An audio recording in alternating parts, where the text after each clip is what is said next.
आप यूट्यूब को ओपन करने के बाद टाइप करें ऑफिशियल ज्ञान बिंदु क्लासेज और ओपन होने के बाद आप हमारे यूट्यूब चैनल को सब्सक्राइब और शेयर कर सकते हैं। ऑफिशियल ज्ञान बिंदु क्लासेज के यूट्यूब चैनल पर आप सभी का स्वागत करता हूं। आज हमारी मैथमेटिक्स के अंदर समय, दूरी व चाल की तीसरी क्लास है और आज हम इन पर इम्पोर्टेंट क्वेश्चनों पर चर्चा करते हैं। तो आज का पहला क्वेश्चन आप नोट कर सकते हैं। एक रेलगाड़ी जिसकी लंबाई 100 मीटर है 90 किलोमीटर प्रति घंटे की गति से चल रही है, एक आदमी को पार करने में कितना समय लेगी? देखो, इसको क्वेश्चन का सॉल्यूशन करते हैं। एक रेलगाड़ी है, ठीक है, इसकी लंबाई कितनी है? लंबाई कितनी बताओ? 100 मीटर है। और लंबाई को हम क्या कह सकते हैं? दूरी। दूरी कितनी मीटर हो गई? 100 मीटर। और इसकी स्पीड क्या है? किस चाल से चल रही है? 90 किलोमीटर प्रति घंटा। आपको पता है लंबाई मीटर में है, तो इसको किससे गुणा करेंगे? 5/18 से। जैसे ही 5/18 से गुणा करेंगे, 18 5 90 55 25, तो चाल आ जाएगी 25 मीटर पर सेकंड। और किसको पार कर रही है? आदमी को। तो आदमी को जब भी पार करती है ना, तो क्या करते हैं हम? आदमी की लंबाई को, आदमी को पार करें तो इसकी लंबाई क्या मानी जाती है? नगण्य, मतलब कि ली नहीं जाती है पहली बात तो, ठीक है। तो इसलिए चाल बराबर क्या होता है बताओ?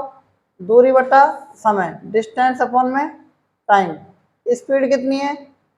25 मीटर पर सेकंड। डिस्टेंस कितनी है? 100 मीटर। और टाइम कितना है? पूछा ही है आपको। 25 से कम 25, 25 से 100, तो टाइम कितना जाएगा बताओ? 4 सेकंड। तो उस आदमी को पार करने में 4 सेकंड का समय ले लेगी। बात आ गई? समझ में नहीं आई? ठीक है, तो इसको आप नोट कर सकते हैं। Next question. एक रेलगाड़ी जिसकी लंबाई 100 मीटर है 90 किलोमीटर प्रति घंटे की गति से यात्रा करती है, 150 मीटर लंबाई के वाले प्लेटफॉर्म को पार करने में कितना समय लेती है? देखो, इसका भी सॉल्यूशन करते हैं। एक रेलगाड़ी है, उसकी लंबाई कितनी? रेलगाड़ी की लंबाई बताओ। रेलगाड़ी की लंबाई कितनी है? 100 मीटर। और किसको पार कर रही है? प्लेटफॉर्म को। प्लेटफॉर्म की लंबाई कितनी है? प्लेटफॉर्म की लंबाई, प्लेटफॉर्म की लंबाई है कितनी? 150 मीटर। मैंने आपको नोट में लिखवाया था कि यदि रेलगाड़ी किसी प्लेटफॉर्म को पार करती है, किसी पुल को पार करती है, किसी नदी को पार करती है, दोनों की लंबाई ली जाती है। तो टोटल लंबाई कितनी जाएगी? दोनों की लंबाई दी हुई है इसमें। अरे भाई, रेलगाड़ी की लंबाई 100 मीटर दी हुई है और प्लेटफॉर्म की लंबाई कितनी दी हुई है? तो आपकी टोटल लंबाई कितनी हो गई? कुल लंबाई कितनी हो गई एक तरीके से? तो कुल दूरी मानी जाएगी कितनी? 100 प्लस में 150, टोटल कितनी हो जाएगी? 250 मीटर। आगे दूरी, दूरी के बाद क्या दिया होगा? चाल कितनी दे रखी है? चाल 90 किलोमीटर प्रति घंटा। तो इसको किलोमीटर को मीटर में बदलेंगे तो 90 गुणा में कितना जाएगा? तो कितना जाएगा? 18 5 90 पचम 25। और चाल है, दूरी है, समय की पूछा है आपसे। चाल बराबर दूरी बटा समय। तो समय बराबर क्या होता है? दूरी बटा चाल। तो 25 ढाई का कितना जाएगा? 250। तो 10 सेकंड इसका क्या जाएगा? Right answer. देखो नेक्स्ट क्वेश्चन। एक रेलगाड़ी जिसकी लंबाई 100 मीटर है 90 किलोमीटर प्रति घंटे की गति से यात्रा करती है, 150 मीटर लंबाई वाले प्लेटफॉर्म को पार करने में कितना समय लेती है?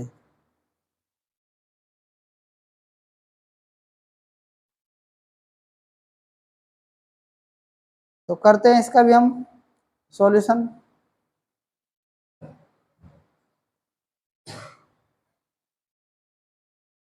ये तो कर लिया अपन ने ना, ये क्वेश्चन तो कर लिया। नेक्स्ट क्वेश्चन देखो, एक रेलगाड़ी जिसकी लंबाई 100 मीटर है, 90 किलोमीटर प्रति घंटे की गति से यात्रा कर रही है, 36 किलोमीटर प्रति घंटे की गति से समान दिशा में चलती हुई 50 मीटर लंबाई वाली दूसरी रेलगाड़ी को पार करने में कितना समय लेगी। तो करते हैं हम इसका सॉल्यूशन। इस सवाल को ध्यान से देखना है आपको कि क्वेश्चन क्या कह रहा है कि एक ट्रेन ऐसे जा रही है, थर्ड क्वेश्चन है ना। देखो एक ट्रेन ऐसे जा रही है इधर की तरफ, और किस स्पीड से जा रही है वो, ये ट्रेन की लंबाई कितनी है, 100 मीटर ट्रेन की लंबाई हो गई, ठीक है। किस स्पीड से जा रही है, इसकी स्पीड है 90 किलोमीटर प्रति घंटा। अब उसके बाद एक ट्रेन तो हो गई ए, क्या हो गई, ये ट्रेन ए है। एक ट्रेन क्या है बी, ये ट्रेन क्या है बी है, इसकी लंबाई कितनी है 50 मीटर, और ये किस स्पीड से जा रही है 36 किलोमीटर प्रति घंटा। मतलब मेरे कहने का मतलब है कि ये एक ही दिशा में जा रही है, ठीक है। तो देखो समान दिशा में अगर जाती हैं तो चाल क्या होती है बताओ, माइनस होती है, क्या होती है। और अपोजिट साइड मतलब विपरीत दिशा में अगर जाती है तो विपरीत दिशा में जाती है तो क्या होती है बताओ। ऐसी चालों को क्या बोलते हैं, सापेक्ष चाल बोलते हैं। क्या बोलते हैं, सापेक्ष चाल बोलते हैं। तो याद रखना कि जो इसमें चाल होगी ना, स्पीड, अगर स्पीड की हम बात करें तो स्पीड कितनी होगी इसमें बताओ, दोनों क्या होंगी, प्लस होंगी या माइनस होंगी बताओ। समान दिशा में एक ही दिशा में देखो, तो ये क्या होंगी 90 में से 50 क्या कर देंगे, सॉरी 36 क्या कर देंगे, कितना हो जाएगा 4 36, और ये कितना जाएगा 54, है ना, 54 किलोमीटर प्रति क्या जाएगा, ये आ गई स्पीड। और इसकी डिस्टेंस कितनी होगी, मैंने आपको बताया था, यदि कोई उसको समान दिशा में चल रही है मान लो, कोई दिक्कत नहीं है, लेकिन एक ट्रेन इस ट्रेन को तो पार करेगी, पहले चल रही है, और ये क्या है इसको पार करेगी, पार क्यों करेगी, ठीक है ये बताओ। मान लो ये 90 किलोमीटर प्रति घंटा से चल रही है, ये 36 किलोमीटर प्रति घंटा से चल रही है, तो ये आपस में पार करें ना करें, लेकिन क्या है कि दोनों की लंबाई जुड़ती हैं। यदि ट्रेन एक ट्रेन को पार करे तो लंबाई दोनों की जुड़ेंगी। तो कैसे जुड़ेंगी देखो, 100 मीटर पहली लंबाई की पहली रेलगाड़ी की लंबाई, और 50 मीटर क्या है दूसरी रेलगाड़ी की लंबाई, कितनी आ जाएगी 150। मीटर में दे रखे नहीं दे रखे बताओ। और किलोमीटर प्रति घंटा को मीटर पर सेकंड बदलने के लिए किससे गुणा करते हैं, 5/18 से, 18 या 54, 5 या 15, ये क्या जाएगा 15 मीटर पर सेकंड, ये मीटर में है। तो आप बताओ कि स्पीड बराबर क्या होता है, डिस्टेंस अपन में क्या होता है, टाइम होता है। तो स्पीड कितनी है 15 मीटर पर सेकंड, और डिस्टेंस कितनी है 150। तो आपको क्या निकालना है टाइम, ये 150 क्या है मीटर है ना, देखो मीटर से मीटर कट गया, 15 से ये कितनी बार कटेगा 10 बार, क्या जाएगा टाइम कितना जाएगा, 10 को इस सेकंड से गुणा कर दो, टाइम आ जाएगा 10 सेकंड। तो मेरी बात आपको समझ में आ गई कि ना, ये बताओ, ठीक है। तो आप इस क्वेश्चन को भी आप नोट कर सकते हैं। नेक्स्ट क्वेश्चन है, एक रेलगाड़ी जिसकी लंबाई 100 मीटर है, 90 किलोमीटर प्रति घंटे की गति से यात्रा कर रही है, 36 किलोमीटर प्रति घंटे की गति से विपरीत दिशा में चलती हुई 50 मीटर लंबाई वाली दूसरी रेलगाड़ी को पार करने में कितना समय लेती है। तो इसका भी हम करते हैं सॉल्यूशन। एक रेलगाड़ी जिसकी लंबाई कितनी है बताओ, रेलगाड़ी ए की लंबाई कितनी है, रेलगाड़ी ए की लंबाई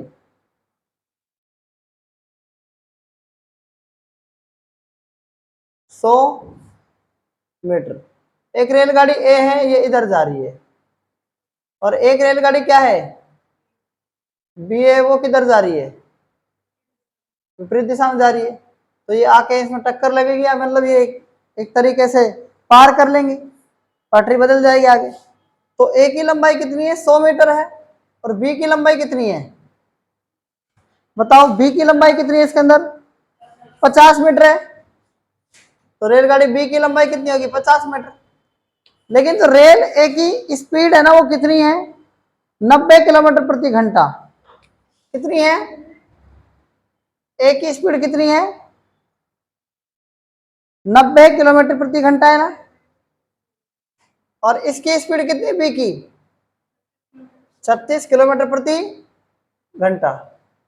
तो अब देखो आप, मैंने कहा ना विपरीत अगर जुड़े, अगर विपरीत अगर ट्रेन चल रही है तो क्या होगा, ए और प्लस बी दोनों जुड़ जाएंगी, ठीक है। तो 90 प्लस में 36 कितना हो जाएगा बताओ, 126 किलोमीटर प्रति घंटा।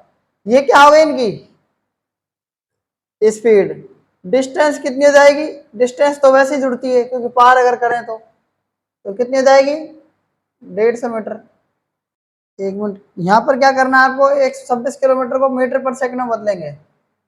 मीटर पर सेकंड बदलने के लिए किससे गुणा करेंगे, 18 से। 18 सत्ता कितना होता है, 126, 7.35 मीटर पर सेकंड, ठीक है। उसके बाद क्या करेंगे, यहाँ देखो स्पीड बराबर क्या होता है, डिस्टेंस अपॉन में टाइम। स्पीड कितनी है 35 और डिस्टेंस कितनी है 150 और टाइम चाहिए आपको, निकाल लो। तो 35 टाइम निकालने के लिए 35 का भाग किस में देंगे, 150 में। 5 7 35, 5 3 15, 0, 30 बट्टा क्या जाएगा, 7 सेकंड आ जाएगा, ठीक है ना। ये इसका राइट आंसर है। नेक्स्ट क्वेश्चन,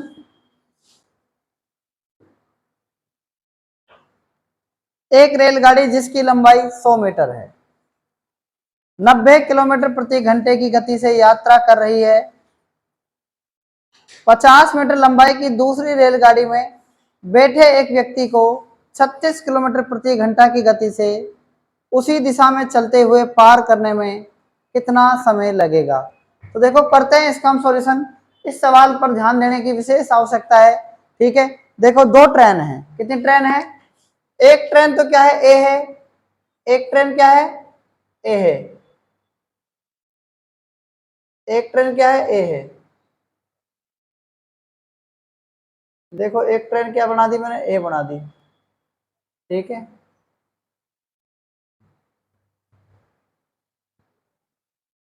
और एक ट्रेन क्या है, बी है।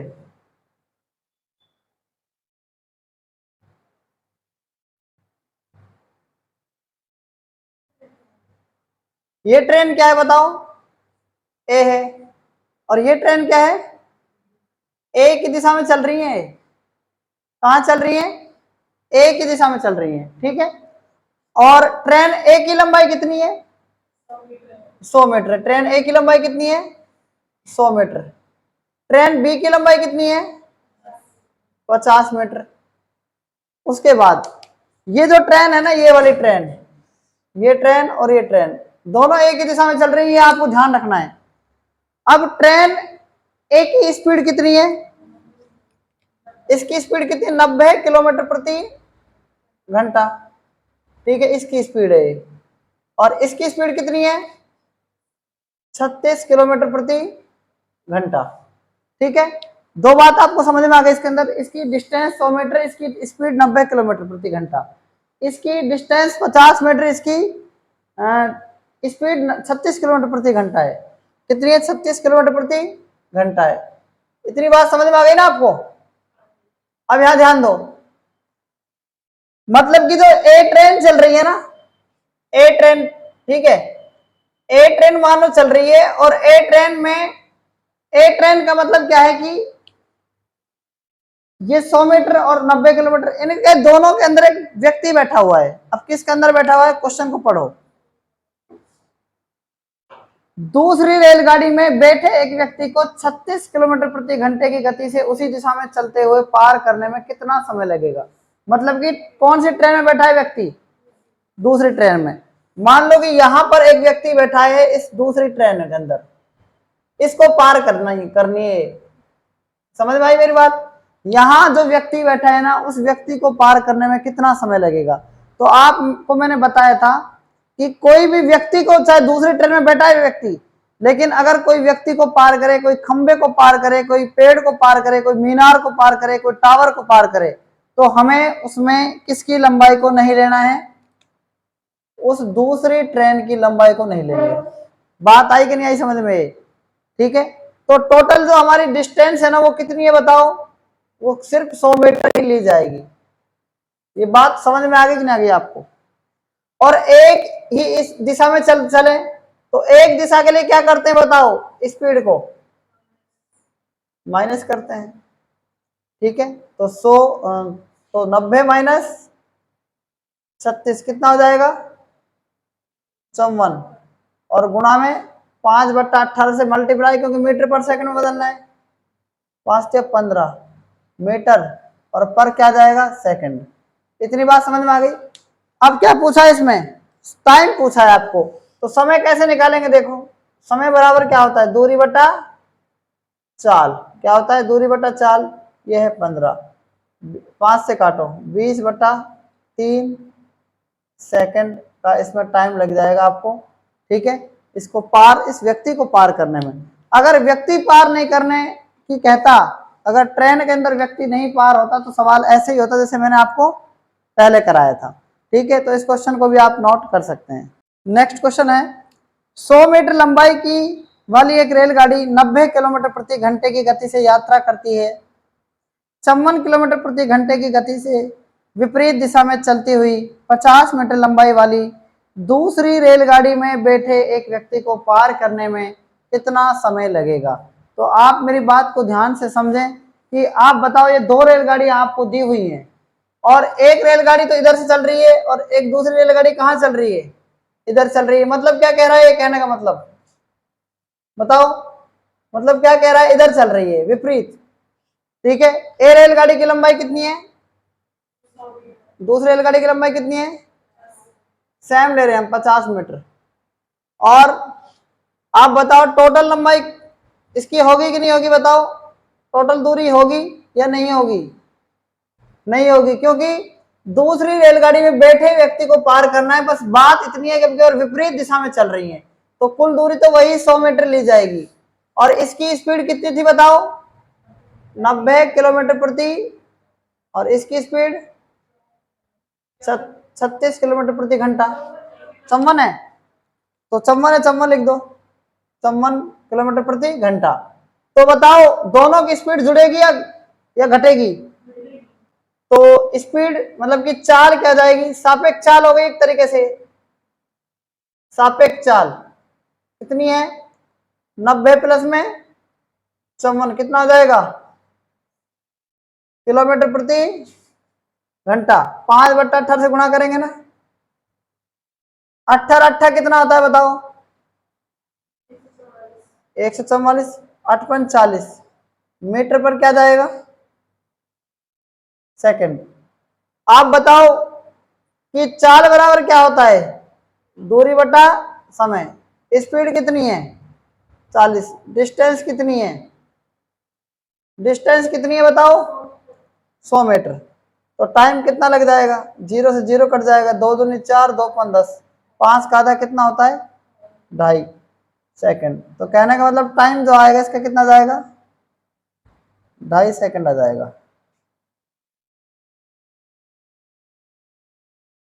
नोट कर लो इस क्वेश्चन को भी।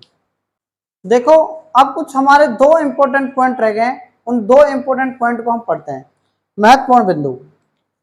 इन इंपॉर्टेंट पॉइंट में होता क्या है आपको ध्यान से समझना है।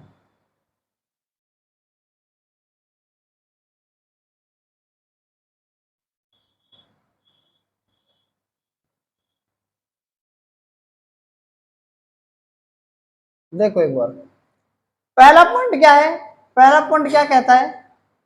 पहला पॉइंट ये कहता है कि आप इस पॉइंट से ए से और इस पॉइंट बी तक दो रेलगाड़ियां चलती हैं। कितनी रेलगाड़ियां चलती हैं? एक पॉइंट ए है और एक पॉइंट क्या है, बी है। ठीक है, मतलब कि फिक्स टाइम पर, जैसे मान लो 8 बजे चल रही है, ए ट्रेन चलेगी मान लो बी तक, और ए और बी दो ट्रेन है। एक तो रेलगाड़ी क्या है, ए है, और एक रेलगाड़ी क्या है, बी है। मैंने रेलगाड़ियों के नाम मान लिए ए और बी, और मैंने पॉइंटों के भी नाम मान लिए ए और बी। तो ए रेलगाड़ी कहां तक चलेगी बताओ, बिंदु बी तक चलेगी कि नहीं चलेगी, बताओ, चलेगी ना। और रेलगाड़ी बी रेलगाड़ी कहां तक चलेगी, बिंदु कहां तक, ए तक चलेगी। समझ में आ गई ये बात।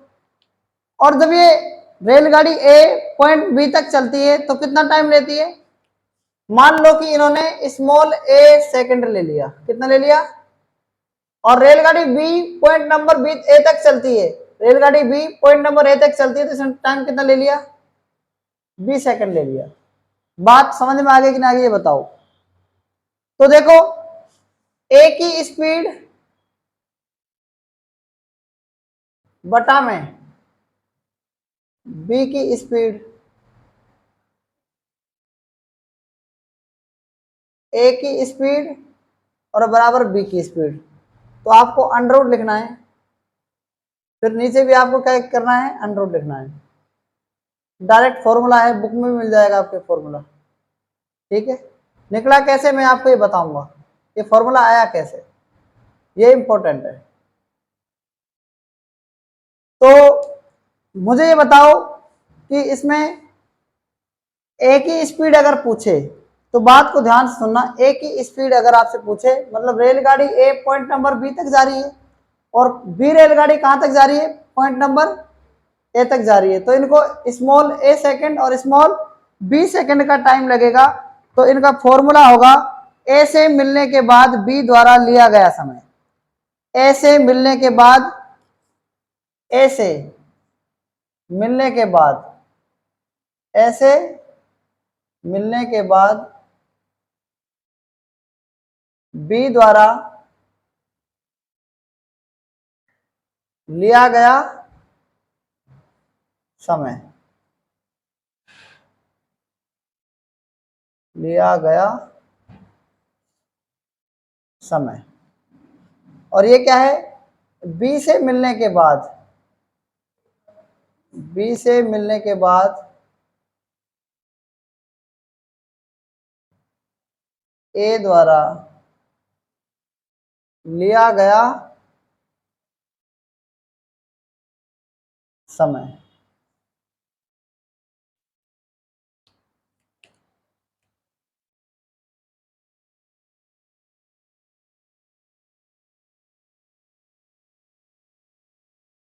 ए से मिलने के बाद लिया गया समय, मिलने के बाद बी द्वारा लिया गया समय, और बी से मिलने के बाद ए द्वारा लिया गया समय। पहला सूत्र समझ में आया कि नहीं आया बताओ आपको। मैं आपको ये पूरा मेथड बताऊंगा कि ये सूत्र बना कैसे, ठीक है, ये मैं आपको बाद में बताऊंगा, फिलहाल अभी इस पर ही बात करते हैं। ठीक है ना, तो ये फॉर्मूला भी आप नोट कर सकते हैं, इंपॉर्टेंट फॉर्मूला है कि भाई जो ए की स्पीड अगर निकलवाएगा, तो ए की स्पीड का मतलब ए की गति, तो यहां से बी पॉइंट तक जा रहा है नहीं, तो ये क्या कह रहा है, ए से मिलने के बाद बी द्वारा लिया गया समय, मतलब समझना, जब ये ए से मिलने के बाद बी द्वारा लिया गया समय, मतलब कि ए से कौन मिला, तो वो समय यहां पर आपको नोट करना है। बात आई समझ में। और बी से मिलने के बाद ए द्वारा लिया गया समय, तो ए मिला ना बी से, मतलब कि ए जो मिलेगा बी से वो कितने सेकंड मिलेगा बताओ, ए मिलेगा बी से तो वो ए सेकंड मिलेगा ना। तो याद रखना, जैसे ए से मिलने के बाद बी द्वारा लिया गया समय, तो कौन आएगा यहां पर, ए से मिलने के बाद बी ने जो समय लिया ना ए से, ठीक है, बी ने जो समय लिया किससे, ए से, मतलब बात आ रही समझ में, बात समझ बैठ जाएगी, टाइम लगेगा, ठीक है। उसके बाद बात आती है आगे, दो मोस्ट इंपोर्टेंट पॉइंट है, एक फॉर्मूला और लिखना है आपको, दूसरा फॉर्मूला है, वो फॉर्मूला क्या है, देखो, तेज गति माइनस धीमी गति और बटा में क्या है, बटा में क्या है, और इनटू किससे करना है, 60 से करना है। एक फॉर्मूला मैंने आपको ये लिखवाया, डायरेक्ट टीप के लिखवाया मैंने आपको, दोनों फॉर्मूले मैंने टीप के लिखवाए, लेकिन बात इंपॉर्टेंट ये है कि फॉर्मूला बना कैसे, बात यहाँ पर है। ठीक है, लिखवाने का तो कोई बुक से आप भी लिख सकते हैं इसको, लेकिन बात इंपॉर्टेंट कहाँ पर है, बात यहाँ पर है कि फॉर्मूला बना कैसे। तो पहला जो फॉर्मूला है ये तो मैंने बता दिया, दूसरा तेज गति माइनस धीमी गति बटा में तेज गति और गुणा में 60। ये बात क्या है, ध्यान से इसको क्वेश्चन को समझने की कोशिश करो। मैंने तेज गति को लिख लिया x, क्या लिख लिया x, और धीमी गति को लिख लिया बटा में क्या है x और इनटू में 60। तो मेरे कहने का मतलब एक फॉर्मूला ये आपको समझ में आ गया होगा, तो मैंने अब आपको ये वाला बताया है। फॉर्मूला सेम है, फॉर्मूला सेम है, लेकिन क्या कर दिया मैंने, इसको x में कन्वर्ट कर दिया और y में कन्वर्ट कर दिया। ठीक है, ये सवाल आपको समझ में, एक क्वेश्चन, ये दो सूत्र मैंने आपको बताए हैं, समझ में आ गए होंगे अच्छे से आपको। ये सवाल कहाँ काम करेंगे, ये आगे चलकर काम करेंगे, मतलब जो क्वेश्चन आप पर आएंगे इसमें। ठीक है, तो बात आती है कि मान लो अगर x की बात करूं मैं, बिना रुके एक व्यक्ति, तो बिना रुके एक व्यक्ति की अगर बात आएगी, बिना रुके एक व्यक्ति का मतलब क्या होता है, देखो मेरी बात सुने, सुनो इसमें यहां पर, तेज गति का मतलब क्या है, बिना रुके। आप मेरी बात को ध्यान से सुनो, अगर कोई आदमी बिना रुके चल रहा है तो उसकी स्पीड तेज होगी या धीमी होगी, सिंपल सी बात है, तेज होगी। मैं बिना रुके कोचिंग आ रहा हूं, मतलब टाइम क्या होगा, कम लगेगा, सिंपल सी बात है। तो इसको मैंने x माना है, तो इसकी जो औसत गति है ना, ठीक है, वो क्या है, औसत गति से डिस्टेंस तय करता है। कौन सी डिस्टेंस तय करता है बताओ, यहां से यहां तक, ऐसे भी तक। उसके बाद और रुकने पर वह y किलोमीटर प्रति घंटा की गति से दूरी तय करता है। मतलब समझ में आ रही मेरी बात, मतलब कि जो धीमी गति है ना वो क्या है, रुके हुए, बिना रुके एक क्या है, रुके, रुक रुक कर, रुके हुए। ठीक है, तो धीमी गति रुके हुए व्यक्ति की होगी धीमी गति। उसके बाद आप मुझे बताओ कि अगर इन दोनों में मैं अंतर देखूं, तो मुझे ये बताओ सबसे पहले कि समान दूरी अगर वो तय करते हैं, मान लो एक व्यक्ति ए से बी पॉइंट तक गया, तो उन्होंने मान लो जेड दूरी तय करी है, कितनी दूरी तय करी है, लेकिन इस पॉइंट को इस पॉइंट से, मैं इसी में बता रहा हूं आपको, या इधर देख लो एक बार, ए पॉइंट है और ये क्या है यहाँ पर बी पॉइंट है। ए से बी पॉइंट व्यक्ति जा रहा है मान लो बिना रुके, क्या जा रहा है, लेकिन वो दूरी क्या तय कर रहे हैं, जेड दूरी तय कर रहे हैं वो। एक ए व्यक्ति जा रहा है बिना रुके, मतलब कि x किलोमीटर प्रति घंटे की गति से, और बी जा रहा है रुक रुक कर y किलोमीटर प्रति घंटे की गति से। तो समान दूरी अगर ये तय करते हैं, तो मुझे ये बताओ कि इन दोनों में ज्यादा कौन सा होगा, ए और बी में से, मतलब कि रुक रुक कर जिसकी स्पीड है वो ज्यादा होगी, या जो बिना रुके चल रहा है उसकी स्पीड ज्यादा होगी, जो बिना रुके चल रहा है ना उसकी स्पीड ज्यादा होगी। तो आप इसको अंदाजा लगा सकते हैं कि x ज्यादा है किससे, y से। तो ये बात भी आपको समझ में आ गई होगी, ठीक है ना, ये बात समझ में आ गई ना। उसके बाद आगे हम कुछ क्वेश्चंस के अकॉर्डिंग इन सबको, इन दोनों सूत्रों को हम समझेंगे। ठीक है, तो यहां तक आप नोट कर सकते हैं। देखो आपके 3 पॉइंट कंप्लीट हो चुके हैं। ठीक है, पहला पॉइंट, सेकंड पॉइंट और 3 पॉइंट, तीसरा पॉइंट। तो तीसरा पॉइंट अब हम पढ़ते हैं कि तीसरा पॉइंट क्या है। मान लो वृत्ताकार पथ की बात चल रही है, मतलब अभी तक तो हमने दूरी तय करी थी, जैसे ए पॉइंट से हम बी पॉइंट तक जाते थे, मतलब कि एक तरीके से कह सकते हैं कि अपन ने एक बेस में, एक आधार के रूप में डिस्टेंस तय की। अब हम वृत्ताकार पथ की बात करते हैं। वृत्ताकार पथ क्या होता है, ध्यान से समझो इसको आप। दो वृत्ताकार पथ बना